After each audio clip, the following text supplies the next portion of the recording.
Welcome to real news. ముందుగా headlines చూద్దాం. Singapore లో రెండో రోజు ఏపీ సీఎం పర్యటన. రికార్డులు సరి చేసేందుకే సింగపూర్ వచ్చానన్న చంద్రబాబు. మానవ వనరులు శాస్త్ర సాంకేతిక శాఖ మంత్రి టాన్ సి లాంగ్ తో భేటీ.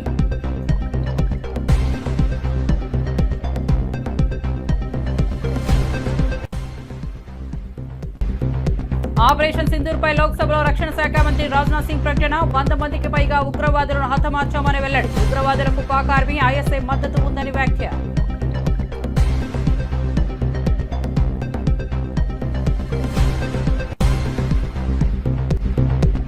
అమిత్ షాతో ఫోన్ చేసి మాట్లాడేంత పెద్దవాడిని కానన్న రాజాసింగ్. అమిత్ షా నాకు ఎప్పుడు ఫోన్ చేయలేదు, చేయరు అని వెల్లడి. తెలంగాణ బీజేపీలో చాలా తప్పులు జరుగుతున్నాయని వెల్లడి. అధిష్టాన పెద్దలకు లేఖ రాసినా మెయిల్స్ పంపించిన రెస్పాన్స్ లేదని వ్యాఖ్య.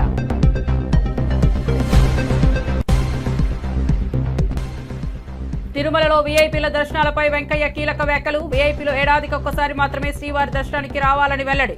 టీటీడీ నిధుల వ్యయంలో రాజకీయ జోక్యం ఉండకూడదని వ్యాఖ్య. టీటీడీ నిధులను శ్రీవారి భక్తుల సౌకర్యాలకే వినియోగించుకోవాలని హితవు. ఇక వార్త వివరాల్లోకి వెళ్తే, సింగపూర్ పర్యటనలో భాగంగా ముఖ్యమంత్రి చంద్రబాబు రెండో రోజు బిడదారి హౌసింగ్ ప్రాజెక్టును కాలినడకన పరిశీలించారు. సిటీ ఇండియా గార్డెన్స్ కాన్సెప్ట్ పై అభివృద్ధి చేసిన 250 ఎకరాల ప్రాజెక్టులో 10,000 కుటుంబాలకు పర్యావరణ అనుకూల వసతులు కల్పించిన తీరు సీఎం బృందాన్ని ఆకట్టుకుంది. సింగపూర్ హౌసింగ్ డెవలప్మెంట్ బోర్డు ప్రణాళికలు, అర్బన్ ప్లానింగ్ తీరుపై సీఎం ప్రత్యేక ఆసక్తి కనబరిచారు. చెట్లు తొలగించకుండా నీటి వనరులు కాపాడుతూ నిర్మించిన విధానాన్ని అధికారులే సీఎం బృందానికి వివరించారు. ఇటువంటి ప్రాజెక్టులు రాష్ట్రంలో ఎలా అమలు చేయాలన్న దానిపై చర్చలు జరిగాయి.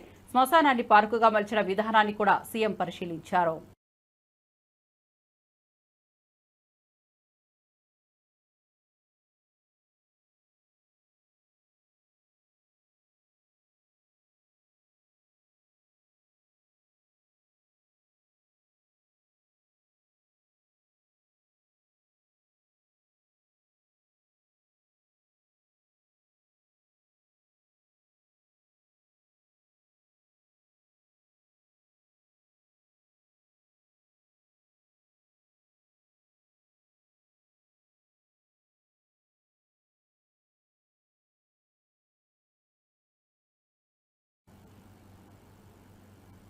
ఏపీని హోల్సేల్ గా చంద్రబాబు అమ్మకానికి పెట్టేశారని వైఎస్ఆర్సీపీ అధికార ప్రతినిధి కారుమూరు వెంకటరెడ్డి మండిపడ్డారు. రాష్ట్రంలో అత్యంత ఖరీదైన భూములను తక్కువ ధరకే బినామీలకు లీజుకు ఇస్తున్నారని ఆరోపించారు. భూములను కేవలం నామమాత్రపు ధరకు 99 ఏళ్ల పాటు లీజుకు కట్టబెడుతున్నారని ప్రభుత్వ జీవోలే ఇందుకు సాక్ష్యమన్నారు. ఈ భూములను రియల్ ఎస్టేట్, షాపింగ్ కాంప్లెక్స్ల నిర్మాణానికి చంద్రబాబు ఇచ్చేస్తున్నారని తీవ్ర విమర్శలు చేశారు. రాష్ట్ర సంపదను స్వార్థపూరితంగా దోచిపెడుతున్న ఈ చర్యలను ప్రజలు గమనిస్తున్నారని, తగిన సమయంలో దీనిపై సమాధానం చెప్పక తప్పదన్నారు. రాష్ట్రంలోని ఖరీదైన భూములను వేలం వేసే విధానాన్ని తక్షణం ఆపాలని డిమాండ్ చేశారు.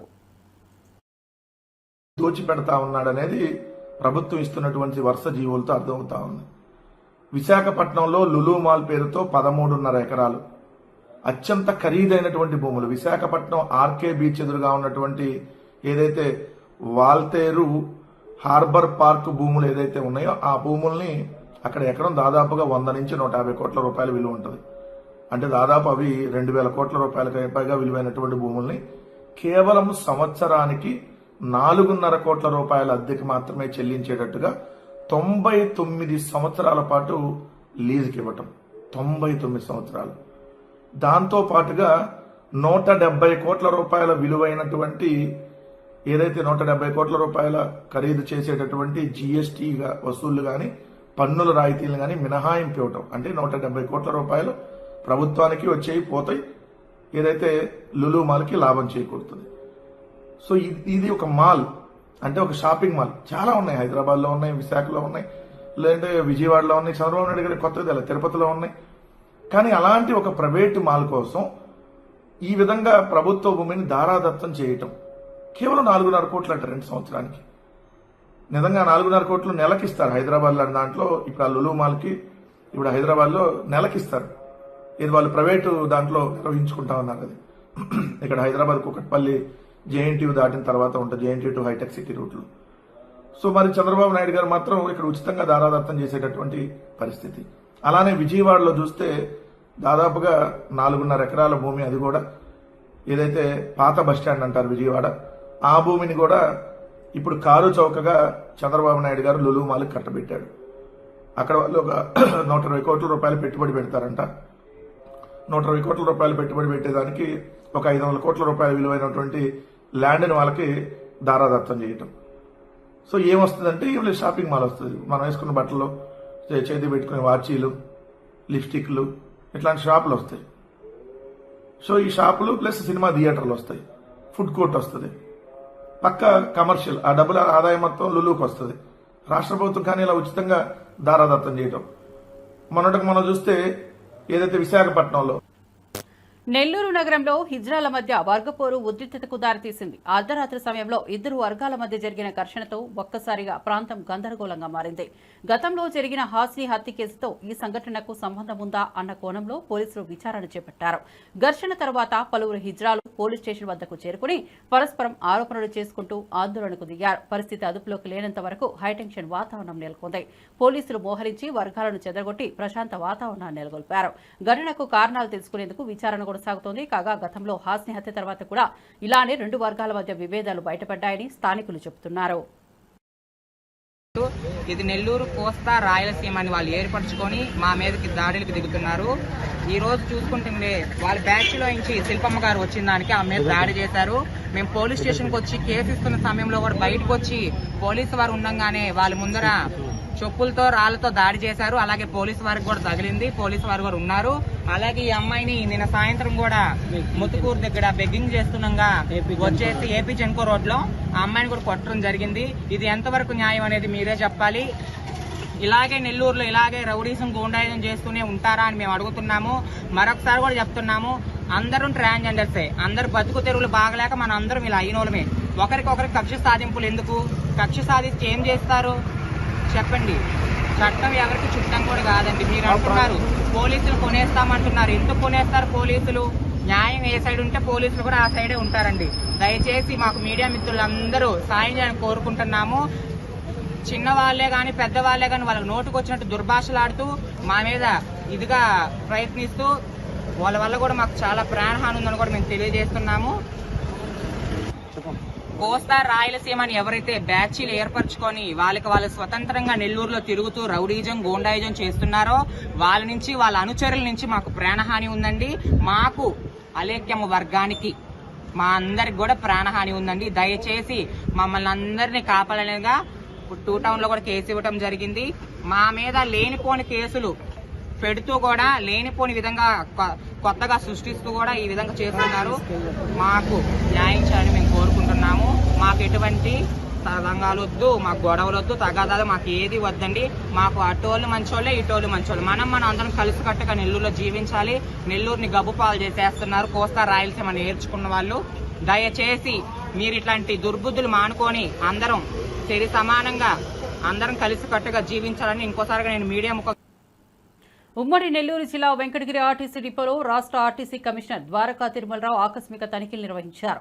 డిపో ప్రాంగణంలో సీజ్ చేసిన వాహనాలు శిథిలావస్థకు చేరుకుని వాటిపై చెట్లు పెరిగిపోవడాన్ని గమనించి సంబంధిత అధికారులపై తీవ్ర అసంతృప్తిని వ్యక్తం చేశారు. అనంతరం ఆయన మీడియాతో మాట్లాడుతూ రాష్ట్రంలోని అన్ని ఆర్టీసీ బస్టాండ్లను తనిఖీ చేసి ప్రయాణికుల సౌకర్యార్థం త్రాగునీరు, ప్లాట్ఫామ్, మరుగుదొడ్లు, ఆశ్రయ గదులు వంటి మౌలిక వసతులు తప్పకుండా కల్పించాలని ఆదేశాలు ఇచ్చారు. ప్రయాణికుల సౌకర్యాల పట్ల అధికారులు జాగ్రత్తగా వ్యవహరించాలన్నారు. వెంకటగిరి డిపోలో తక్షణ మార్పులు తీసుకురావాలని సూచించారు.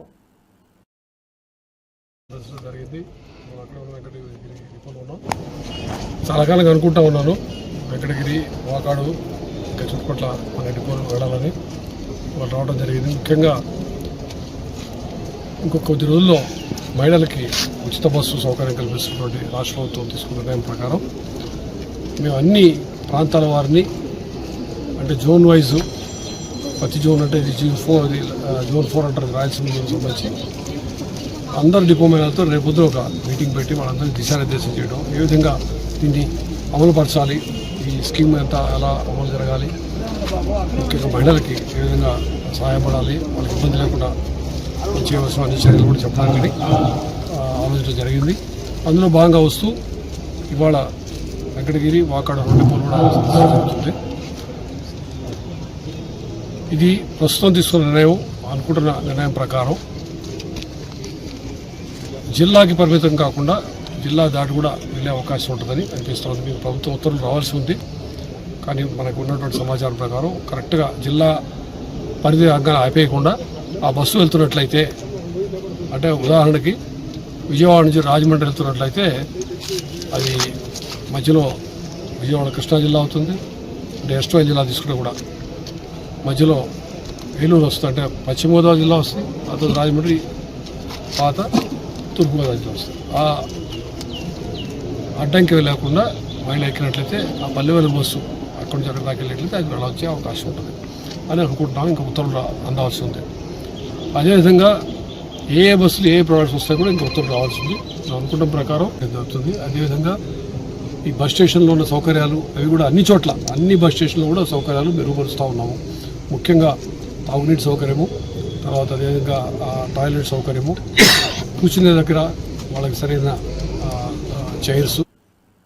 ఆంధ్రప్రదేశ్ మంత్రి పయ్యావుల కేశవ్ జగన్ పై తీవ్ర విమర్శలు చేశారు. అన్నా క్యాంటీన్లో జగన్ ఫోటో పెట్టాలని, ఆయన తినే అన్నంలో మన్ను కొట్టాడని ప్రజలకు గుర్తు చేయాలన్నారు.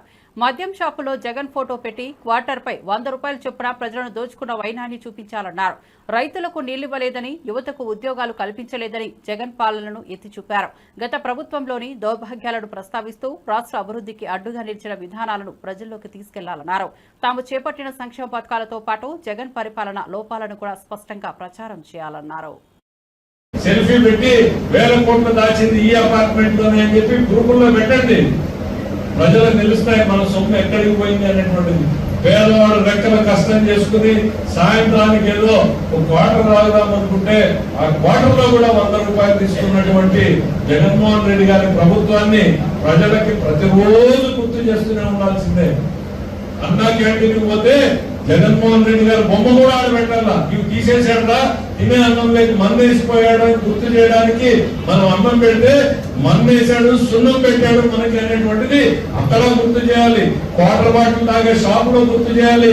ఇవాళ 20 రూపాయలు ఉంది, ఇంతకుముందు 180 రూపాయలు ఉంది, ఈ 100 రూపాయలు అక్కడికి పోయిందిరా అని. రైతులకు మీకు డ్రిప్ ఇవ్వలేదనేది గుర్తు చేయాలి, మీ కాలువలకు నీళ్లు ఇవ్వలేదనేది గుర్తు చేయాలి, పిల్లలకు ఉద్యోగాలు ఇవ్వలేదనేది గుర్తు చేయాలి. మా అక్క చెల్లెళ్ళని ఎంత అరాచకాలు జరిగాయి అనేటువంటిది అనుక్షణం గుర్తు చేయాలి. అరాచక పాలన ఒకవైపు, ఇవాళ సాంప్రదాయబద్ధంగా రాష్ట్రం కోసం శ్రమిస్తున్నటువంటి చంద్రబాబు నాయుడు మరోవైపు. ఈ తేడాన్ని ప్రతి రోజు కూడా మనం గుర్తు చేస్తూనే ఉండాలి అనేటువంటిది మీ అందరినీ కోరుతూ, విశాఖపట్నంలో ప్యాలెస్ కట్టుకున్నాడు, ఆయన ప్యాలెస్ ఎట్లా కట్టాడు అనేటువంటిది కాదు, ఈ రాష్ట్ర ప్రజల సంపదని క్యాష్ రూపంలో ఏ అపార్ట్మెంట్ లో దాచారు అని అంటే బ్రహ్మాండంగా వైఎస్ఆర్సీపీ నేతలు తలెత్తుకోకుండా తలెత్తుకుని తిరగలేని పరిస్థితులు వస్తాయి. కడప జిల్లాలోని గండికోటను 2 రోజుల క్రితం ఒంటరిగా సందర్శించిన ఉత్తరప్రదేశ్, కర్ణాటక రాష్ట్రాలకు చెందిన యువతులపై పోలీసులు అప్రమత్తమయ్యారు.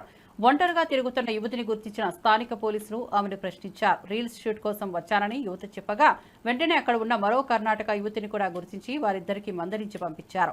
ఇటీవల గండికోటలో ఇంటర్ విద్యార్థిని హత్య ఘటన నేపథ్యంలో పోలీసులు అప్రమత్తంగా వ్యవహరిస్తున్నారు. ఒంటరిగా వచ్చే యువతుల భద్రతకు అధిక ప్రాధాన్యం ఇస్తామని, ఎవరైనా సందేహాస్పదంగా కనిపిస్తే తక్షణమే విచారణ చేస్తామని తెలిపారు.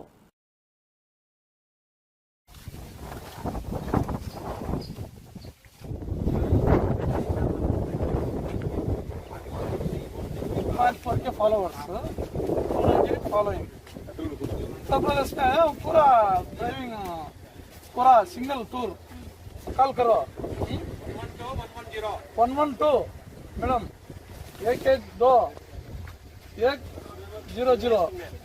100 कॉल करो if any emergency safe any Andhra Pradesh police any हमारा स्टेट आंध्र प्रदेश स्टेट से एनी प्रॉब्लम से आता कॉल करो.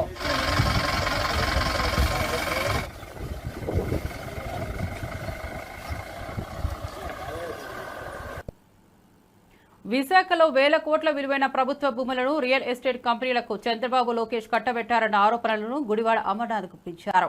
రాష్ట్రాన్ని కుటుంబ ప్రభుత్వంగా మార్చిన వారు ప్రభుత్వ భూములపై క్షణం సైతం వృధా చేయకుండా ప్రైవేట్ చేతులకు అప్పగించేందుకు పావులు కదుపుతున్నారని విమర్శించారు.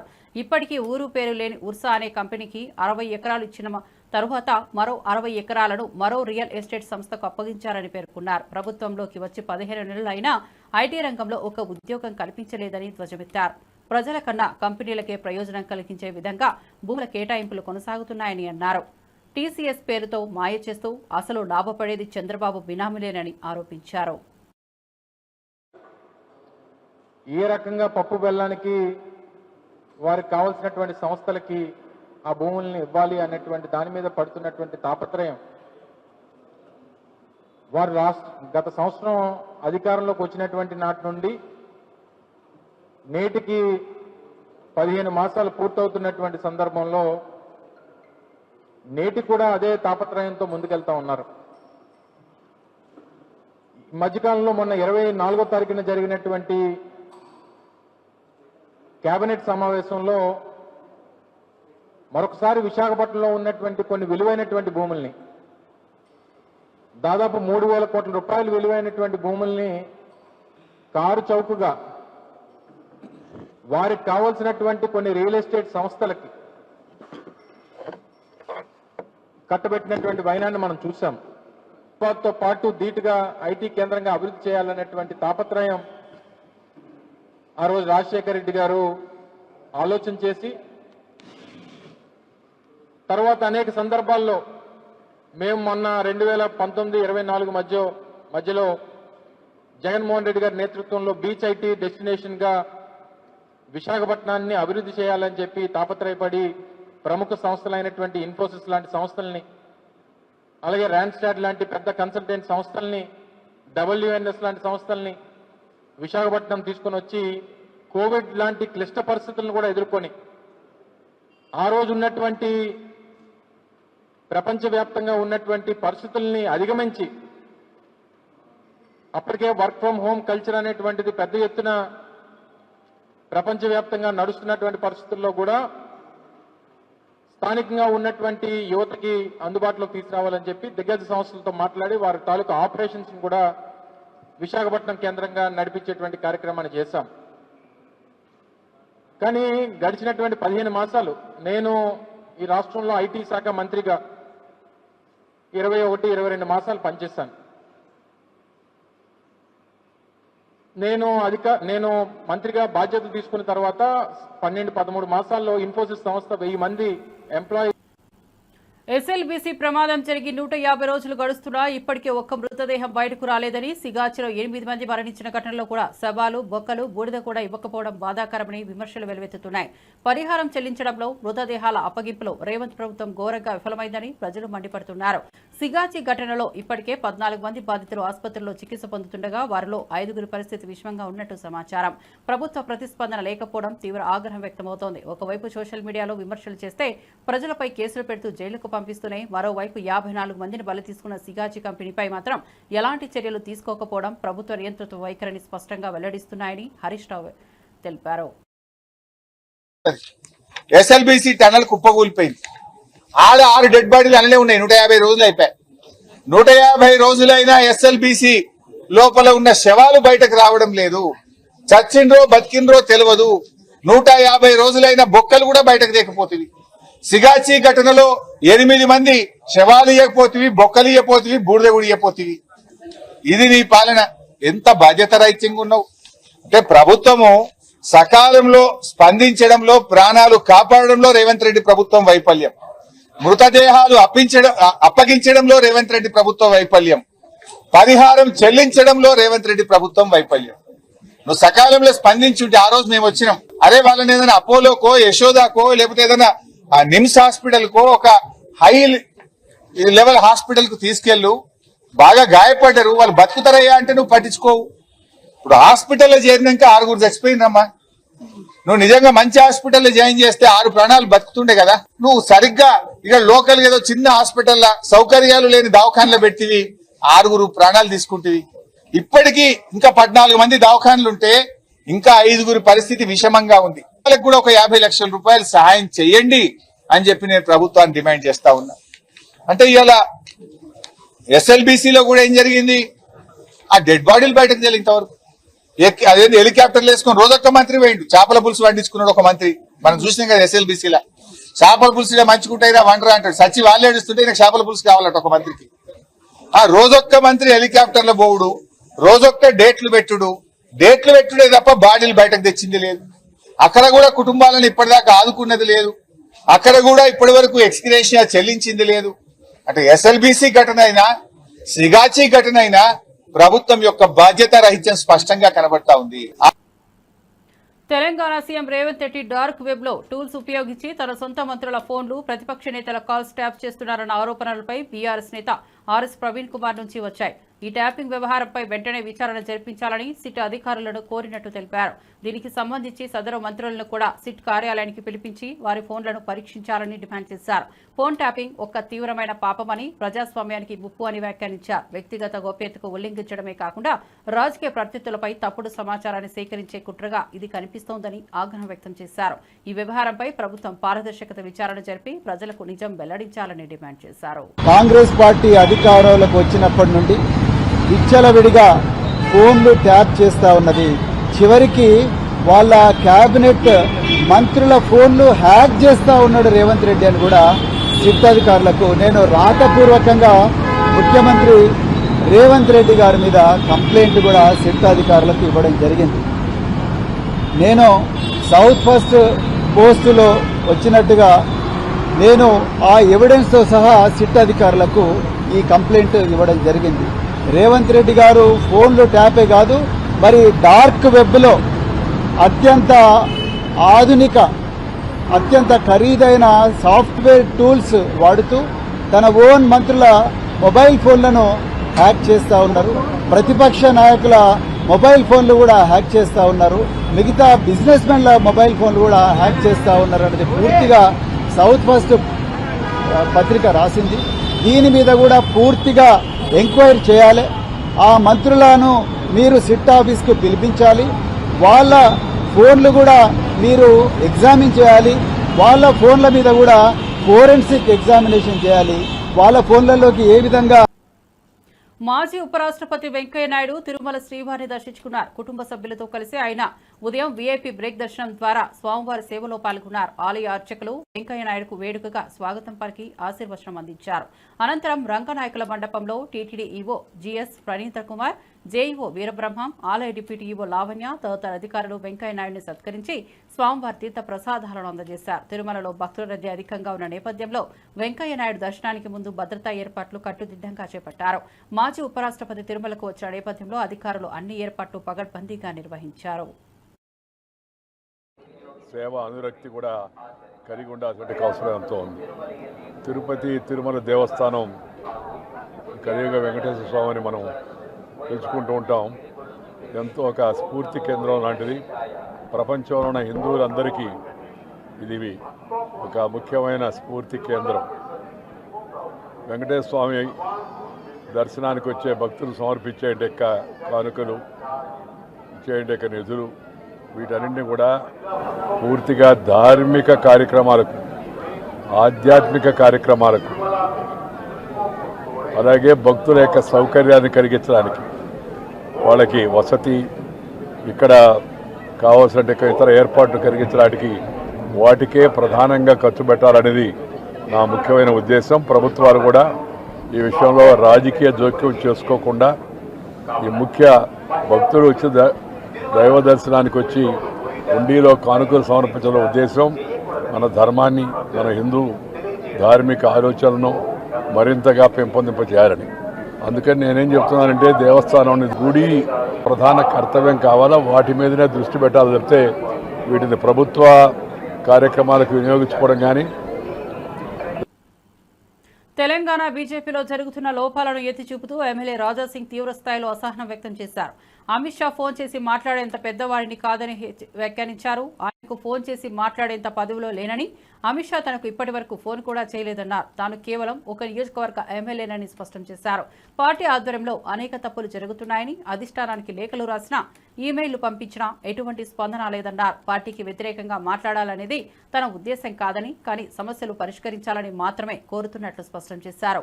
తెలంగాణ బీజేపీలో పలు అభ్యంతరాలు ఉన్నాయని, తాను పార్టీ బలోపేతమై లక్ష్యంగా సూచనలు చేస్తున్నామని వివరించారు. కూడా నేను చాలా చిన్న వ్యక్తి, నేను చాలా చిన్న ఒక ఎమ్మెల్యే, ఒక కాన్స్టిట్యున్సీకి ఒక చిన్న ఎమ్మెల్యే. నాకు వాళ్ళు పెద్ద మనుషులు ఎక్కడ ఫోన్ చేస్తారు భయ్. నేను 5 years వరకు కేంద్రంకి లేఖ రాసిన, మెయిల్ చేసిన, తెలంగాణలో జరుగుతున్న తప్పుల గురించి నేను మెయిల్ చేసిన, లేఖ రాసిన. కానీ ఆ మెయిల్ కానీ ఆ లేఖ కానీ వాళ్ళ దృష్టికి వచ్చిందో లేదో తెలియదు. కానీ గతంలో అమిత్ షా గారు బేగంపేట ఎయిర్పోర్ట్ లో వచ్చిన తర్వాత కూడా రిక్వెస్ట్ చేస్తారు, సార్ కలవాలి, చాలా తప్పులు జరుగుతున్నాయి తెలంగాణలో. అమిత్ షా గారు ఒక మంచి మనసుతో చెప్పినారు, నేను పిలుస్తాను. కానీ దానికైనా ముందే తెలంగాణలో ఏమైంది అందరికీ తెలుసు, చాలా తప్పు జరిగింది. రామచంద్రరావు గారు మంచి వ్యక్తి కాడు నేను చెప్తలేను, ఆయన మంచి ఒక రైటర్, కానీ మాకు ఒక ఫైటర్ కావాలి. తెలంగాణలో భారతీయ జనతా పార్టీ గవర్నమెంట్ రావాలంటే మాకు ఒక ఫైటర్ కావాలి. ఎప్పుడు కూడా నేను పదవికి ఆశ పడలే. 14లో కానీ 18లో కానీ 23లో కానీ ఎప్పుడు కూడా నాకు ఈ పదవి కావాలి నేను అడగలే. ఎందుకు అడగాలి? ఎందుకంటే వీరు ఇయర్ అని, వీళ్ళు ప్రపోజ్ చేయరు, వాళ్ళు ఇయర్ కూడా నాకు తెలుసు. ఎందుకంటే మా గతి ఇదే, మా గతి ఇదే, మా కార్యకర్తల గతి కూడా ఇదే. అదే బాధతోని 11 years నేను ఇవాళ ఇక్కడున్నాను. 3వసారి గెలిచిన తర్వాత నేను ఎక్కడున్నాను. చాలా బాధతోనే నేను నా బీజేపీ నేను ఏడ్చినాను, రాయి పెట్టుకొని ఏడ్చినాను. నాకెంత బాధ ఉంది ఎవరికి చెప్పలేను. కానీ ఇవాళ లేకపోతే రేపు కేంద్ర అధికారులు ఐబీ రిపోర్ట్ తెప్పించుకోవాలని కూడా రిక్వెస్ట్ చేస్తున్నా. తెలంగాణలో 14లో 18లో 23లో ఎందుకు బీజేపీకి లాస్ అయింది ఎన్నికల్లో, అది బీఆర్ఎస్ పార్టీని బీజేపీలో విలీనం చేస్తానన్న ప్రకటనలపై ఇప్పటికీ కేటీఆర్ మౌనంగా ఉండడాన్ని ప్రశ్నించారు ఎమ్మెల్యే నాయని రాజేందర్ రెడ్డి. ఈ అంశంపై కేటీఆర్ స్పష్టమైన సమాధానం ఇవ్వకపోవడంపై ఆశ్చర్యం వ్యక్తం చేశారు. కేటీఆర్ సొంత చెల్లెలు కవిత కూడా ఈ విషయాన్ని ఖండించినా ఆయన స్పందించకపోవడం తగదన్నారు. బీజేపీతో బీఆర్ఎస్ పార్టీ కలిసిపోతుందనే ప్రచారాన్ని నిర్ధారించేందుకు ఇంకెన్ని సాక్ష్యాలు కావాలని అడిగారు. పార్టీ విలీనంపై స్పష్టత ఇవ్వకపోవడం వల్ల పార్టీ శ్రేణుల్లో కన్ఫ్యూజన్ ఏర్పడుతోందన్నారు. బీఆర్ఎస్ భవితవ్యంపై మౌనంగా ఉండటమే సంకేతంగా పరిగణించాల్సిన పరిస్థితి ఏర్పడిందన్నారు. ప్రజలకు స్పష్టత ఇవ్వాల్సిన బాధ్యత కేటీఆర్ పై ఉందన్నారు. సీఎం రమేష్ ఏమంటాడో ఆయన చూసినాం. ఒకటో రెండోకి చేతగాకనే దానికి జవాబు చెప్తలేవు ఎందుకు నువ్వు? వాళ్ళు అడిగిన ప్రశ్నకు బీజేపీలో విలీనం చేయాలి అని నువ్వు అడిగినావు, పోయి కాలేరు పట్టుకున్నావట. అప్పుడు మరి నీ చెల్లె జైలు ఉంటే బెయిల్ ఇవ్వాలని చెప్పి బయట తీయాలి, లేకపోతే మనల్ని ఎంక్వైరీలు వేయొద్దు, మేము చేసిన పాపాలను బయటికి తవ్వొద్దు, మమ్మల్ని జైళ్ళలో పెట్టనీయకుండా కాపాడు, మేము బీఆర్ఎస్ టీఆర్ఎస్ ని బీజేపీలో విలీనం చేస్తామని చెప్పి నేను విభేదించిన దీన్ని అని నీ సొంత చెల్లె చెప్పింది. ఇంతకంటే పెద్ద సాక్ష్యాలు కావాలా? ఇవాళ CM Ramesh Reddy photo video clippings ఉన్నాయంటున్నాడు. ఆపరేషన్ సింధూర్పై రక్షణ శాఖ మంత్రి రాజ్నాథ్ సింగ్ లోక్సభలో కీలక ప్రకటన చేశారు. ఈ ఆపరేషన్లో 100 మందికి పైగా ఉగ్రవాదులను హతమార్చినట్లు చెప్పారు. ఉగ్రవాదులకు పాక్ ఆర్మీ ఐఎస్ఐ మద్దతు ఉన్నదని వెల్లడించారు. పీఓకేలో ఉన్న ఉగ్ర స్థావరాలను భారత సైన్యం ధ్వంసం చేసిందని పేర్కొన్నారు. ఉగ్రవాదులే లక్ష్యంగా దాడులు జరిగాయని, పాక్ ప్రజలను టార్గెట్ చేయలేదని స్పష్టం చేశారు. దాడి అనంతరం డీజీఎంఓ ద్వారా పాక్కు సమాచారం ఇచ్చినట్లు చెప్పారు. పహల్గాంలో అమాయక పర్యటనలు చంపిన ఉగ్రదాడికి ప్రతీకారమే ఈ ఆపరేషన్ అన్నారు. భారత సైన్యం తన సత్తా ఏంటో ప్రపంచానికి చూపించిందని రాజ్నాథ్ సింగ్ తెలిపారు. దేశ భద్రత కోసం ప్రభుత్వం చురుగ్గా వ్యవహరిస్తోందన్నారు. के बहादुर सैनिकों की जमकर सराहना करता हूं, जिन्होंने दुश्मन के हर मंसूबे पर पानी फेर दिया। और अपने प्रतिपक्ष के मित्रों से भी कहना चाहता हूं, एक बार फिर से भारत के सेना के जवानों का कम से कम मैं इसको धन्यवाद।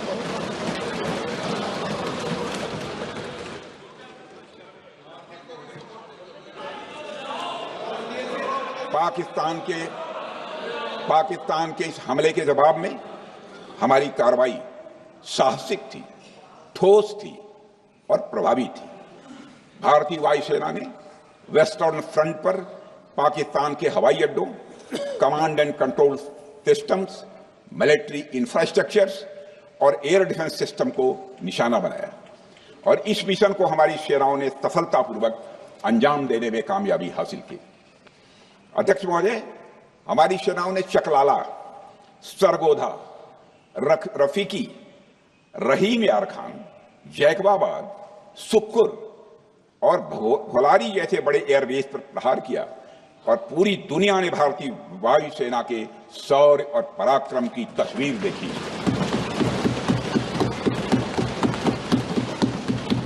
पाकिस्तान हमारे किसी भी टारगेट మరిన్ని అప్డేట్స్ కోసం చూస్తూనే ఉండండి రియల్ న్యూస్.